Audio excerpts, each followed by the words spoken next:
మయన్మార్లో మృత్యుఘోష. భూకంప విపత్తులో 1600 మంది పైగా మృతి. శిథిలాలను తొలగించే కొద్దీ బయటపడుతున్న మృతదేహాలు. 3400 మంది క్షతగాత్రులు. భారత్ నుంచి విమానాల్లో నౌకల్లో సామాగ్రి తరలింపు. 118 మంది సిబ్బందితో తాత్కాలిక ఆసుపత్రి ఏర్పాటు. వరుస భూ ప్రకంపనలతో వణికిపోతున్న మయన్మార్లో ప్రజాజీవనం చిన్నాభిన్నమైపోయింది. కుప్పగోలిన భవనాలు శిథిలాలు తొలగిస్తున్న కొద్దీ మృతుల సంఖ్య పెరిగిపోతుంది. శనివారం సాయంత్రం వరకు 1644 మంది మృతులను గుర్తించినట్లు అక్కడ సైనిక ప్రభుత్వం ప్రకటించింది. మరో 130 మంది ఆచూకీ లభించడం లేదు. 3400 మంది గాయపడ్డారని తెలిపింది. వివిధ దేశాల నుండి సహాయక సిబ్బంది సామగ్రి విమానాలు నౌకల్లో మయన్మార్కు చేరుకుంటుంది. భూకంప తీవ్రత అధికంగా ఉన్న మయన్మార్లోని రెండవ అతిపెద్ద నగరం మాండేలతో పాటు రాజధాని నెఫిడాలో శనివారం సహాయక చర్యలు ప్రారంభమయ్యాయి. ఈ నగరాల్లోని విమానాశ్రయాలు దెబ్బతినడం వల్ల వివిధ దేశాల నుండి నిత్యావసరాల వస్తువులు సహాయక సిబ్బందితో వస్తున్న విమానాల రాకపోకలకు అంతరాయం కలుగుతుంది. నెఫిడాలోని అంతర్జాతీయ విమానాశ్రయంలోని ఎయిర్ ట్రాఫిక్ కంట్రోల్ టవర్ కూడా భూకంపం దాటికి కూలిపోయింది. ఈ నగరంలో రహదారులు, విద్యుత్, ఫోన్, ఇంటర్నెట్ సేవల పునరుద్ధరణకు పనులు జరుగుతున్నాయి. మాండేలో అధిక సంఖ్యలో నివాస భవనాలు కూలిపోవడంతో ప్రాణ నష్టం అధికంగా ఉంది. శిథిలాల తొలగింపుతో పాటే మృత్యుల సంఖ్య కూడా పెరుగుతుంది. ఆసుపత్రుల్లో సరైన వైద్య సదుపాయాలు లేకపోవడంతో క్షతగాత్రులు రోడ్లపైనే తీవ్రమైన అవస్థలు పడుతున్నారు. మయన్మార్లోని శనివారం ఉదయం 11:53 సమయంలో 4.3 తీవ్రతతో, మధ్యాహ్నం 2:30 గంటలకు 3.8 తీవ్రతతో, 20 నిమిషాల వ్యవధిలోనే 4.7 తీవ్రత వరుసగా ప్రకంపనలు వచ్చినట్లు భూకంప వైజ్ఞానిక కేంద్రాలు వెల్లడించాయి. సైనిక పాలన అంతర్యుద్ధాలతో మగ్గిపోతున్న మయన్మార్ ప్రజలపై భూకంప విపత్తు గోరు చుట్టూపై రోకలి పోటులా మారింది. వివిధ దేశాల నుంచి వస్తున్న సహాయక బృందాలు భూకంప దాడికి ప్రాంతాల తరలివేలేందుకు ఆయా చోట్ల ప్రభుత్వ తిరుగుబాటుదారుల మధ్య జరుగుతున్న ఘర్షణలు అవరోధంగా మారాయి. శనివారం నాడు దేశంలోని ఉత్తర ప్రాంతంలో సాయుధ దాడులు జరిగాయి. దీనివల్ల అంతర్జాతీయ సహాయ బృందాలు మారుమూల ప్రాంతాలకు చేరుకోలేకపోతున్నాయి. అలాగే బ్యాంకాక్, థాయిలాండ్ రాజధాని బ్యాంకాక్లో కూడా 78 మంది గల్లంతైనట్టు అక్కడ అధికారులు తెలిపారు. థాయిలాండ్ రాజధాని బ్యాంకాక్లో నిర్మాణం ఉన్న హై టవర్స్ కుప్పకూలిన ఘటనలో అక్కడ పనిచేస్తున్న వారిలో 78 మంది కార్మికుల జాడ ఇంకా తెలియరాలేదు. భూకంపం వల్ల నగరంలో చనిపోయిన 10 మందిని గుర్తించామనేసి అధికారులు తెలిపారు. అదే భారీగా ఉన్న శిథిలాల కింద మరికొంతమంది మృతదేహాలు ఉండే అవకాశం ఉన్నట్లు పోలీసు అధికారులు వెల్లడిస్తున్నారు. అయితే భారత్ మరి ఆఫ్ఘనిస్తాన్లో కూడా భూ ప్రకంపనలు వచ్చినట్టు అక్కడ భారత్ అండ్ ఆఫ్ఘనిస్తాన్ ప్రకటించాయి.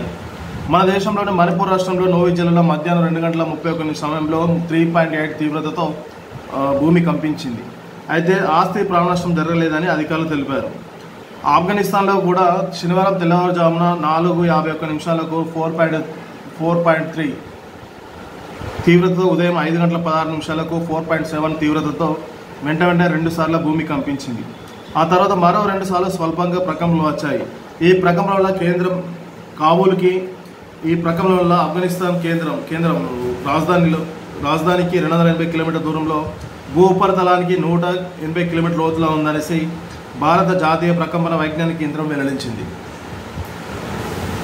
అయితే భారతదేశ ప్రభుత్వం ఆపరేషన్ బ్రహ్మ పేరుతోని మయన్మార్కు సహాయక కార్యక్రమాలను ప్రారంభించింది. భూకంపాలతో కుదేలైన మయన్మార్కు భారత్ అండగా నిలుస్తుంది. ఆపరేషన్ బ్రహ్మ పేరుతో శనివారం ఉదయం సైనిక రవాణా విమానంలో 10 టన్నుల సహాయ సామాగ్రిని ఆ దేశానికి చేరవేసింది. వీటిలో టెంటులు, స్లీపింగ్ బ్యాగ్స్, జనరేటర్స్, ఆహార ప్యాకెట్లు, మెడిసిన్లు ఉన్నాయి. మరో 40 టన్నులు అత్యవసర సహాయక సామాగ్రిని నౌకల ద్వారా పంపిస్తుంది. ఐఎన్ఎస్ సాత్పురా, ఐఎన్ఎస్ సావిత్రి నౌకల ద్వారా ఈ సామాగ్రి మయన్మార్లోని యాంగూన్ పోర్టుకు చేరుకుంటుందనేసి విదేశీ వ్యవహారాల శాఖ మంత్రి ఎస్ జయశంకర్ తెలిపారు. భూకంప బాధితుల సహాయార్థం మయన్మార్లో 100 మంది సిబ్బందితో తాత్కాలిక ఆసుపత్రిని ఏర్పాటు చేస్తామనేసి వెల్లడించారు.